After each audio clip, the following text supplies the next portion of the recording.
दोस्तों, एक क्वेश्चन आता है, चाहे वो यूपीएससी का एग्ज़ाम हो, चाहे स्टेट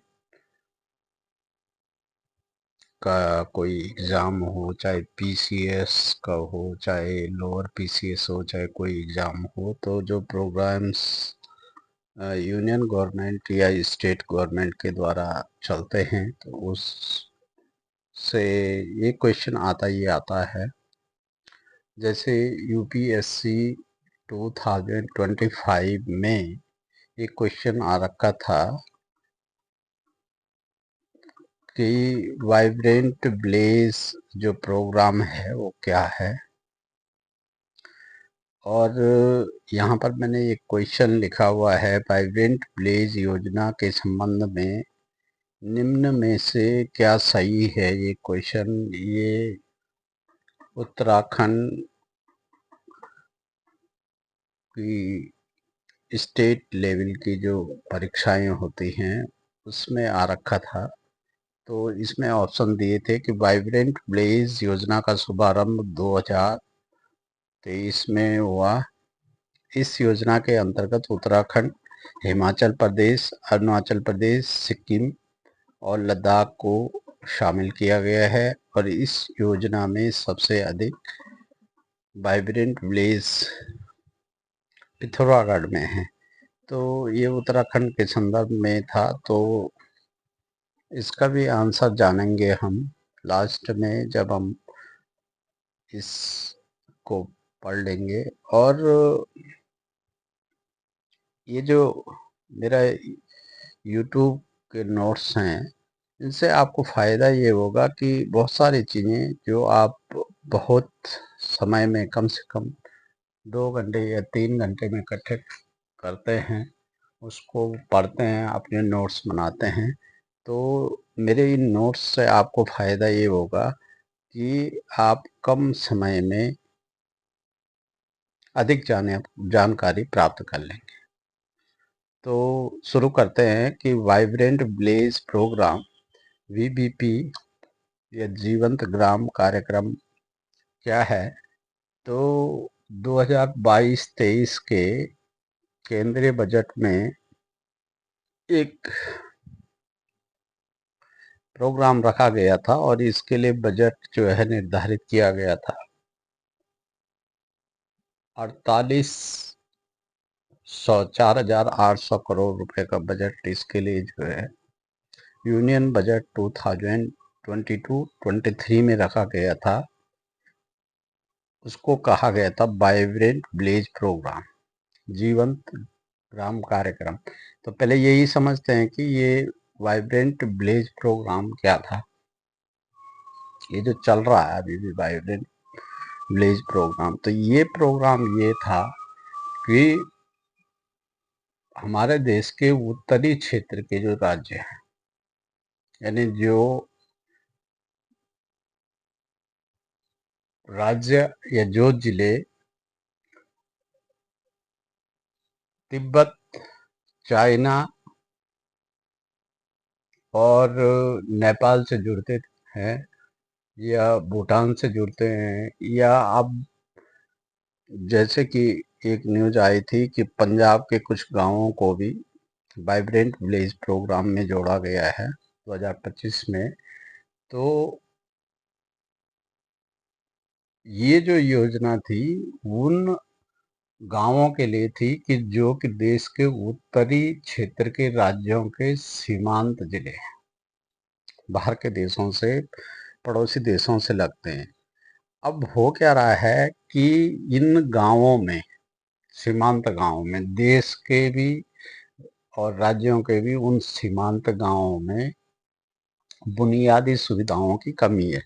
और इन सुविधाओं की कमी के चलते या रोजगार के लिए जो उन सीमांत क्षेत्रों के लोग हैं, वे शहरों की ओर पलायन कर रहे हैं। इस योजना का मुख्य जो उद्देश्य था, जो सीमांत क्षेत्रों में, सीमांत गांवों में जब लोग ही नहीं रहेंगे, जब नागरिक ही नहीं रहेंगे, तो वे गांव एक समय में निर्जन हो जाएंगे और देश की सुरक्षा को एक बड़ा चैलेंज मिलेगा उस समय। तो वहाँ आवागमन बनाए रखने के लिए वहाँ पर्यटक जाएं, वहाँ आवागमन बना रहे, चहल पहल रही, उन गांवों के लोग वहाँ निवास करें, वहीं रहें, उससे देश की सुरक्षा भी मजबूत होगी। इस उद्देश्य से वाइब्रेंट विलेज प्रोग्राम शुरू किया गया था 2023 में। इसके लिए बाकायदा, जैसे मैंने बताया आपको कि 4,800 करोड़ रुपए का बजट, यूनियन बजट 2022-2023 में रखा गया था। और बाकायदा 15 फरवरी 2023 को जो यूनियन गवर्नमेंट है हमारे देश की, तो उसके कैबिनेट की एक बैठक हुई थी और इसमें यह शामिल किया गया था कि ये जो वाइब्रेंट विलेज प्रोग्राम है, जीवंत ग्राम कार्यक्रम है, इसको चलाया जाए और इसको अडॉप्ट कर दिया गया था। और ये जो राज्य हैं उत्तरी क्षेत्र के, उत्तराखंड, हिमाचल प्रदेश, अरुणाचल प्रदेश, सिक्किम और केंद्र शासित प्रदेश लद्दाख, तो ये हो गए आपके 5 राज्य।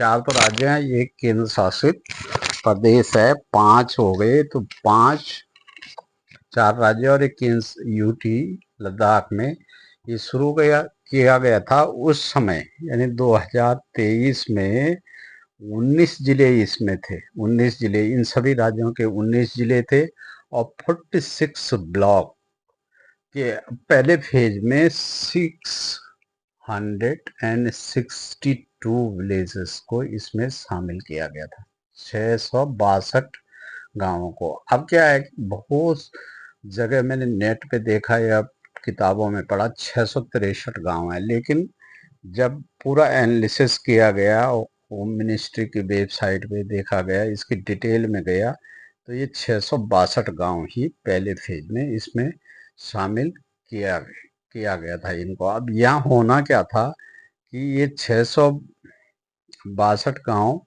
जैसे मैंने बताया कि इसमें वाइब्रेंट विलेज जो प्रोग्राम था, इसमें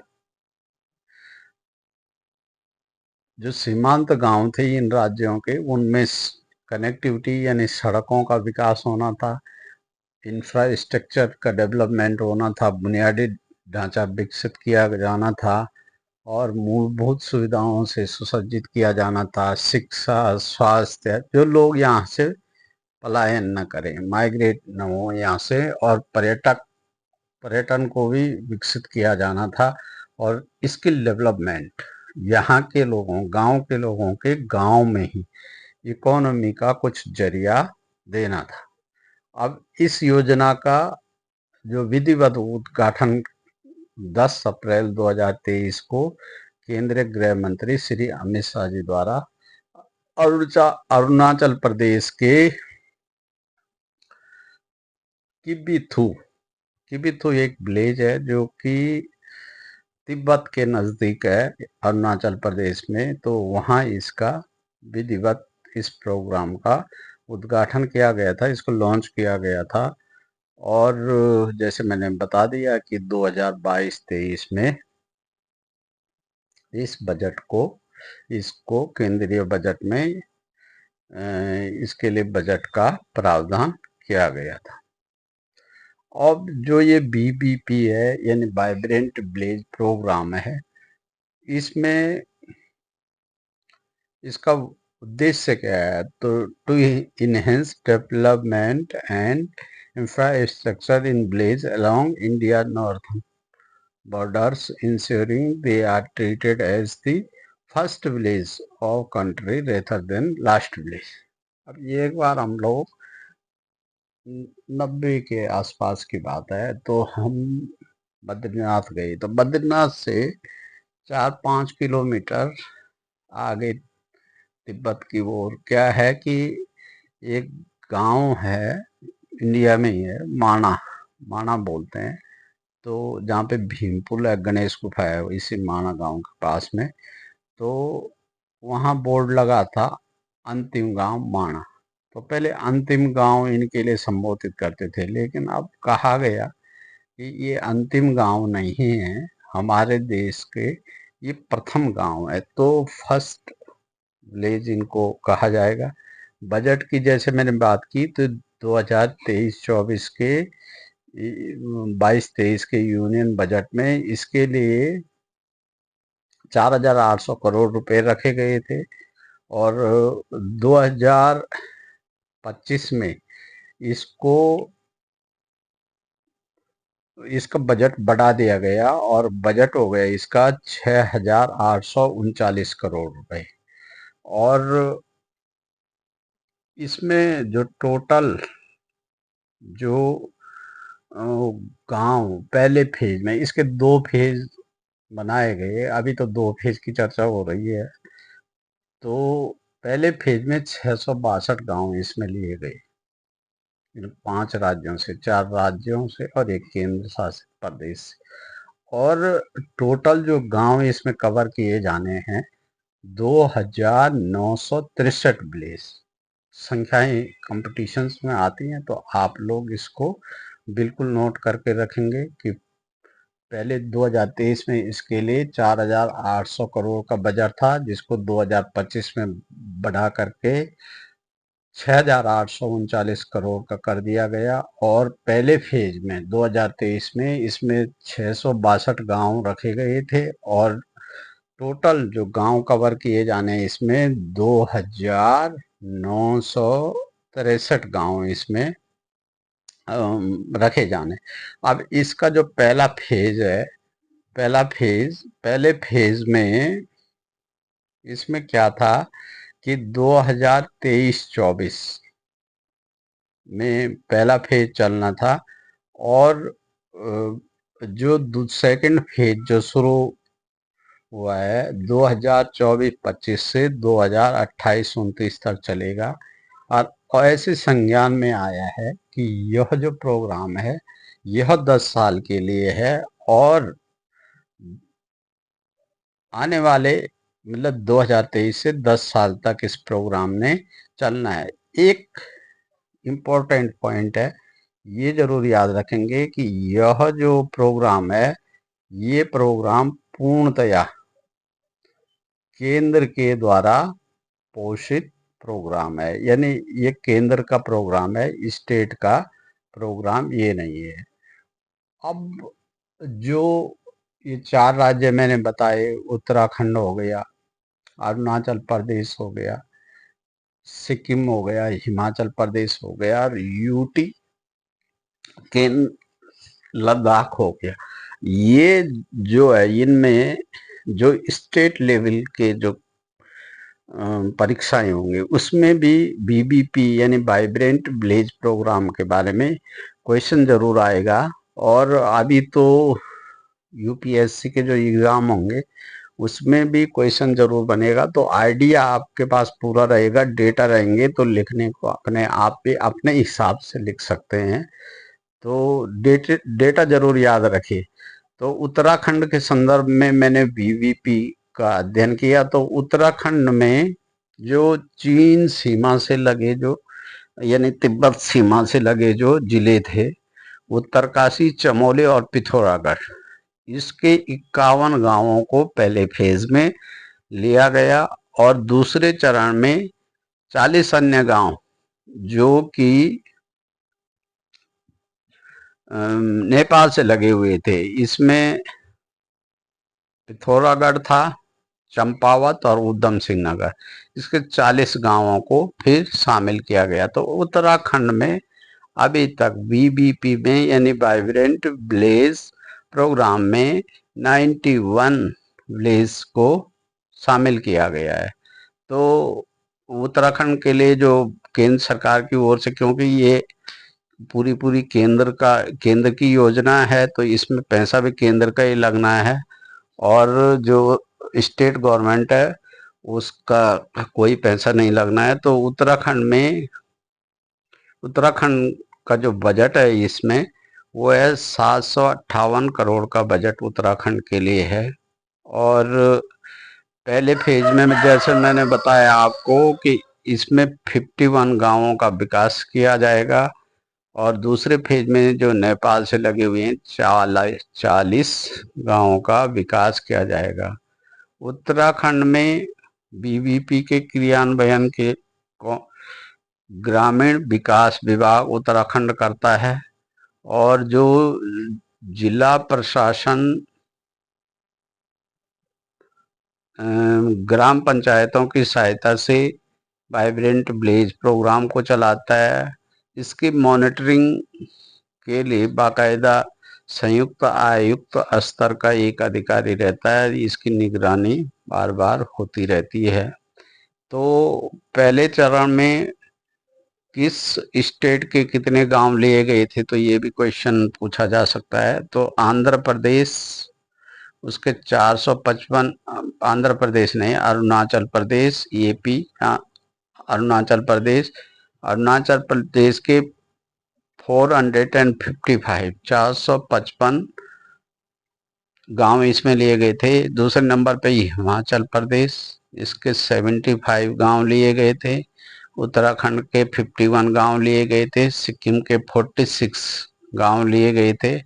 और लद्दाख जो यूटी है उसके 35 गांव लिए गए थे। पीवीपी के पहले चरण में उत्तराखंड के पिथौरागढ़ के 27 गांव, चमोली के 14 गांव और उत्तरकाशी के 10 गांव लिए गए थे। तो ये जो डेटा है इसको बिल्कुल याद रखेंगे, और 3-4 बार अगर हम पढ़ लेंगे, इसी वीडियो को भी देख लेंगे, तो हम जो है क्वेश्चंस का आंसर बड़े आसानी से दे सकेंगे। तो उत्तराखंड का स्टेट लेवल का ये क्वेश्चन था, वाइब्रेंट विलेज योजना के संबंध में निम्न में से कौन सा कथन सही है। पहला, सबसे पहले मैंने ये क्वेश्चन आपसे पूछा था, तो वाइब्रेंट विलेज योजना का शुभारंभ 2023 में हुआ था। बिल्कुल सही कथन है, 2023 में हुआ था। और इस योजना के अंतर्गत उत्तराखंड, हिमाचल प्रदेश, अरुणाचल प्रदेश, सिक्किम और लद्दाख को शामिल किया गया है। बिल्कुल सही है। और नंबर 3 है, इस योजना में सबसे अधिक वाइब्रेंट विलेज पिथौरागढ़ जिले में है। तो जो पिथौरागढ़ जिला है, इसमें जैसे मैंने आपको बताया, इसमें उत्तराखंड के सबसे अधिक गांवों को पहले फेज में शामिल किया गया था। उनकी संख्या थी 27। तो उत्तराखंड के संदर्भ में ये भी सही था। तो जो आंसर आएगा, आंसर जो है उपरोक्त में सभी आ जाएगा। यानी यहाँ पे 3, यहाँ पे रहा होगा एक ऑप्शन, उपरोक्त में सभी सही है। तो ये जो है ये क्वेश्चन आपने क्लियर कर लिया। तो वाइब्रेंट विलेज प्रोग्राम, ऐसे ही और भी जो प्रोग्राम केंद्र सरकार या राज्य सरकारों के चलते हैं, उनसे कम से कम एक क्वेश्चन, कम से कम एक क्वेश्चन, चाहे वो पीसीएस हो, चाहे आईएएस हो, यूपीएससी की कोई परीक्षा हो बड़ी, उसमें जरूर पूछा जाता है। और जो लोअर लेवल की जो परीक्षाएं होते हैं उनमें भी प्रोग्राम्स पे ये क्वेश्चन जरूर पूछा जाता है। उनमें प्रमुख प्रोग्राम है ये वाइब्रेंट विलेज प्रोग्राम, जीवंत ग्राम योजना। यानी गांव जो बिल्कुल, कई गांव हमने सुने चमोली में या पिथौरागढ़ में या और भी पहाड़ी राज्यों में, पहाड़ी जिलों में, कि वहाँ जो है गांव के गांव पूरे खाली हो गए। तो गांव को फिर से जीवित करना, जीवंत बनाना है। तो इसके लिए वाइब्रेंट विलेज प्रोग्राम है। चहल पहल गांव उन गांवों, सीमांत गांवों में करनी है, याद रखेंगे। और पहले फेज में 19 जिले और 46 ब्लॉक थे। 662 गांवों में इन राज्यों को जो है बुनियादी ढांचा वहाँ विकसित किया जाना था। और 2023 में ये योजना शुरू हुई। इसे 15 फरवरी 2023 को यूनियन गवर्नमेंट कैबिनेट ने जो है इसको पास किया था। और 10 अप्रैल 2023 को केंद्रीय गृह मंत्री श्री अमित शाह द्वारा अरुणाचल प्रदेश के किबिथु गांव, जो कि तिब्बत के नजदीक है, वहां इसका विधिवत इस प्रोग्राम को लॉन्च किया गया था। अब केंद्रीय गृह मंत्रालय ही इस प्रोग्राम को चलाता है। तो ये सरसरी नजर एक बार फिर ऑब्जेक्टिव्स मैंने बता दिया, बुनियादी ढांचा इन गांवों में विकसित किया जाना था, चाहे वो कनेक्टिविटी हो, चाहे कम्युनिकेशन हो, चाहे एजुकेशन हो, चाहे हेल्थ हो, चाहे स्किल डेवलपमेंट हो, चाहे इकोनॉमी बढ़ाने हो, चाहे वहाँ इंफ्रास्ट्रक्चर कोई भी डेवलप करना है, ये सब इस प्रोग्राम के उद्देश्य हैं। और बजट इसके लिए 2022-23 के बजट में इसमें 4,800 करोड़ रुपए रखे गए थे। 2025 में इन्हें बढ़ाकर 6,839 करोड़ रुपए कर दिया गया। पहले फेज में 662 गांव इसमें रखे गए हैं डेवलप करने के लिए, और टोटल जो इस प्रोग्राम में कवर होने हैं 2,963 गांव भी गांवों को डेवलप होना है। आप सुन रहे हैं, पढ़ा मैंने कि पंजाब के कुछ गांवों को भी वाइब्रेंट विलेज जो प्रोग्राम है उसके द्वारा डेवलप किया जाएगा, तो इन गांवों की संख्या बढ़ जाएगी। और उत्तराखंड के संदर्भ में देखेंगे तो उत्तराखंड के संदर्भ में सबसे अगर इकोनॉमी से संबंधित देखेंगे तो उत्तराखंड के लिए इसका जो बजट था वो 758 करोड़ का बजट जो है केंद्र देगा। पहले फेज में उत्तराखंड के उत्तरकाशी, चमोली और पिथौरागढ़ जो कि तिब्बत बॉर्डर पे लगे हुए हैं ये जिले हैं, तो यहाँ 51 गांवों का विकास होगा। दूसरे फेज में जो 40 गांव हैं इसमें ऊधम सिंह नगर, चंपावत और पिथौरागढ़ के 40 गांवों का विकास होगा, तो टोटल 91 विलेजेस हो गए। और पहले चरण में जो अरुणाचल प्रदेश है उसके 555 गांवों का विकास होना है, हिमाचल प्रदेश के 75 गांवों का विकास होना है, उत्तराखंड के 51 गांवों का विकास होना है, सिक्किम के 46 यानी 46 गांवों का विकास होना है, लद्दाख के 35 गांवों का विकास होना है। और पहले चरण में वाइब्रेंट विलेज प्रोग्राम के पिथौरागढ़ के 27 गांव लिए गए हैं, चमोली के 14 गांव लिए गए हैं और उत्तरकाशी के 10 गांव लिए गए हैं। तो ये सब जो वाइब्रेंट विलेज प्रोग्राम है ये ग्राम पंचायतों की सहायता से ही चलना है, ये जिला प्रशासन ने ये चलाना है। तो ये थी दोस्तों हमारी वीडियो, और ऐसी इंफॉर्मेटिव कंपटीशन से संबंधित या जानकारियों के लिए ऐसी वीडियो को देखने के लिए या इंफॉर्मेशन जानने के लिए, इजी इंफॉर्मेशन, क्योंकि आप भी ये इंफॉर्मेशन इकट्ठे कर सकते हैं लेकिन आपको कम से कम 3-4 घंटे लग सकते हैं, तो हमने कम ही समय में ये जानकारी आपको दे दी। तो ऐसी वीडियो के लिए हमारा यह चैनल सब्सक्राइब करना ना भूलें, और वीडियो अच्छी लगी हो तो शेयर ज़रूर करें। कोई कमी बेसी रह गई हो तो कमेंट करें क्या सुधार होना चाहिए था, और आपके पास भी कुछ इन्फॉर्मेशन वीवीपी से जुड़ी हुई है तो उसको ज़रूर शेयर करें। और वीडियो देखने सुनने के लिए बहुत बहुत